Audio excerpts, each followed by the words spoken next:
জীবিত তাই না কোন সুন্দর করে যাচ্ছে না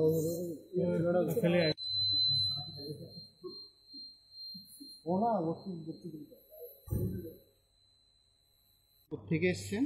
ঋষিমুখ থেকে। পেশেন্ট নিয়ে এসছেন যে, ওনার নাম? দেবী মহারাজ। কি হয়েছিল ওনার? ওনার শ্বাসের প্রবলেম আর সমস্ত শরীরে ব্যথা আর ডায়রিয়া।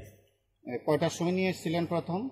আমরা তো ঋষিমুখ থেকে বিলোনিয়া আসি, বিলোনিয়া থেকে টেভানিয়া আসি, টেভান থেকে রিলিজ করছি আপনার ইয়েতে জিবি থেকে তারা কতক্ষণ রাখি আর পর দিয়ে আমরা রেফার করে দিয়েছি। এখানে কোনো কাগজপত্র নাই, একটা সই দিয়ে আমরা এইখানে পাঠাই দিয়েছি, থেকে যে এখানে রাখবো। তাইলে এটা আমরা যখন রুগী নিয়ে কই যাবো। এইখানে আইতেন যে কতক্ষণ হয়েছে? ঘন্টা 1.5 ঘন্টার মতো। এইখান থেকে কি কইছে? এইখানে কইছে যে তারা এখন রাখতে পারতেন না। আপনারা কি করবেন এখন? এখন আমরা কি করতাম, এটা তো আমরা তো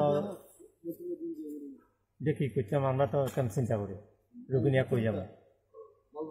প্রথম রোগীকে কোথায় নিয়ে গেছিলেন, কোন হাসপাতালে নিয়ে গেছিলেন? প্রথম তো আমরা তো নিয়ে গেছিলাম আমরা ঋষিমুখে।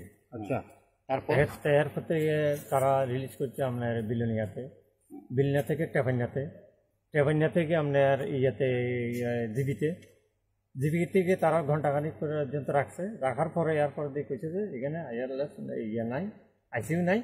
তারা কইছে যে সফানিয়া নিয়ে আসি, তো ঘন্টা 2-3 ঘন্টার মতো দাঁড়াই দিয়েছি। এরা কইছে যে না হচ্ছে না।